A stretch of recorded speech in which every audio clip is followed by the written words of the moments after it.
Husband আজকে এমন একটা কাজ করেছে। হ্যালো এভরিওয়ান, আসসালামু আলাইকুম, ওয়েলকাম টু মাই চ্যানেল।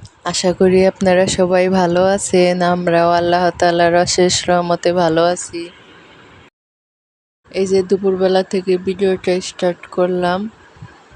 আজকে হলো ফালুদা বানাবো, তার জন্য আগেই বানিয়ে ফ্রিজে রেখে দেবো, ঠান্ডা ঠান্ডা খেতে ভালো লাগে। এই যে এখানে আমি দুধ গরম করে তার মধ্যে রাঁধুনি ফালুদা মিক্স যেটা দিয়ে দিলাম। আমি অর্ধেক দিয়েছি, কারণ পুরা দিলে খাওয়া যাবে না। তার জন্য আমি এখানে ম্যাঙ্গো ফ্লেভার একটা ব্যবহার করেছি। তারপরে এই যে চাল করে নিব, একটু ঘন করে। বেশি ঘন করলে আবার ঠান্ডা হয়ে গেলে বেশি ঘন হয়ে যাবে। এই যে আমি মোটামুটি আরেকটু চাল করে তারপরে নামিয়ে নিব।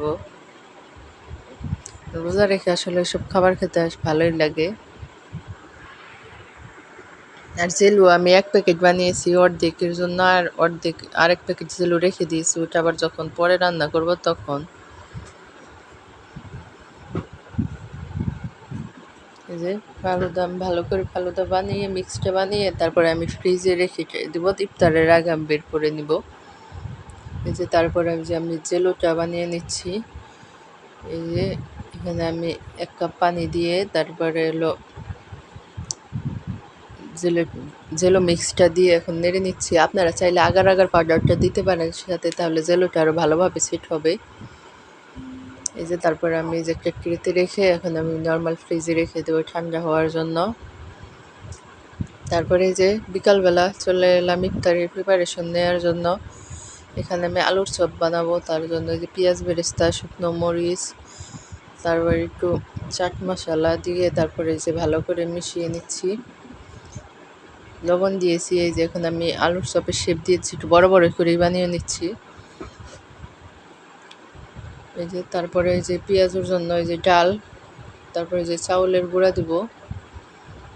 এই যে পেঁয়াজ কাঁচামরিচ দিয়ে তারপরে সব মশলা দিয়ে ভালো করে মাখিয়ে নেব। প্লিজ আমার ভিডিওটা যদি ভালো লাগে একটি লাইক দিবেন। আপনার একটি লাইকই পারে আমার ভিডিও আরও কয়েকজনের কাছে পৌঁছে দিতে। একটি সুন্দর একটি কমেন্ট করতে পারেন। চাইলে আমার চ্যানেলটি সাবস্ক্রাইব করে আমার পাশেই থেকে যেতে পারেন। এই যে এখন আমি বেসন রেডি করে নিচ্ছি সব মশলা। এই যে অল্প অল্প করে পানি দিয়ে এখন আমি বেটারটা গুলে নিব। তারপরে একটু রেস্টে রেখে দিব। তারপরে আমি আসরের নামাজ পড়ে তারপরে এগুলা রেডি করবো আর কি। এই যে এখানে আমি লেবু আর পুদিনা পাতার শরবত তৈরি করে নিচ্ছি। চিনি আর লবণ দিয়েছি, এখন বিট লবণও দিয়েছি। তারপরে এই যে ব্লেন্ড করে নিব। মাশাআল্লাহ অনেক মজা লাগে খেতে, আপনারা ট্রাই করে দেখতে পারেন। বাচ্চা যেহেতু খাবে না, তার জন্য আমাদের দুইজনের জন্য ওগুলো খায় না। মাঝে মাঝে হঠাৎ এই যে এখানে বুন্দিয়া, কাঁচামরিচ, পেঁয়াজ, লেবুর জেট সব কিছু রেডি করে নিয়েছি। এই যে এখন আমি আলুর চপগুলা ভেজে আগে ডিমের চপ ভেজে নেব, তারপরে আলুর চপ দিব।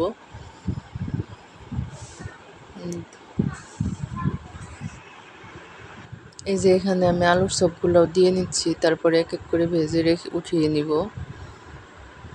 শেষে বেগুনি দিব।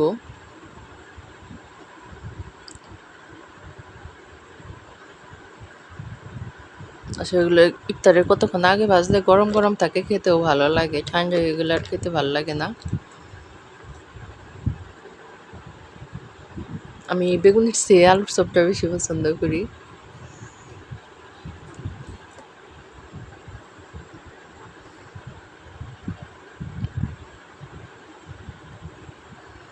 এই যে বেগুনি দিয়ে দিচ্ছি। প্লিজ আপনার বেগুনি দেখে হাসবেন না, কারণ বেগুনগুলো এরকম বাঁকা বাঁকাই ছিল, তার জন্য বেগুনিগুলো এরকম বাঁকা বাঁকা হয়েছে। সবগুলা বেগুনি এরকম বাঁকা বাঁকা, মানে সোজাই নেই, সবগুলা এরকম। তাই যে উঠিয়ে নিচ্ছি তাই ছোটো ছোটো করে কেটে তারপরে ভেজে নিচ্ছি, কারণ লম্বা করে কেটে ভাজলে ওটা হবে না।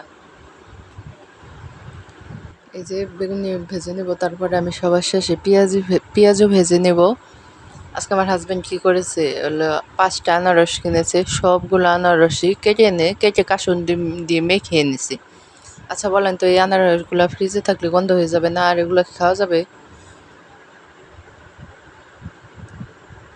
মানে ২ টা কেটে আনলে তারপরেও হতো। ওগুলা ফ্রিজে রাখলে তো এমনি ওগুলো হয়ে যায়। তারপরেও কাসুন্দি দিয়ে মাখিয়ে এনেছে।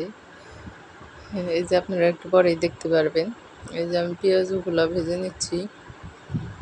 তারপরে এই যে এক এক করে ভেজে এখন উঠিয়ে নেব। তারপরে জিলাপি এনেছিল। জিলাপিগুলো আমি প্লেটে ঢেলে আরগুলা ফ্রিজে রেখে দিলাম। এই যে এখানে সব রেডি করে নিয়েছি। এই যে ছোলা ভুনা। এই যে দেখুন সেই আনারসগুলা।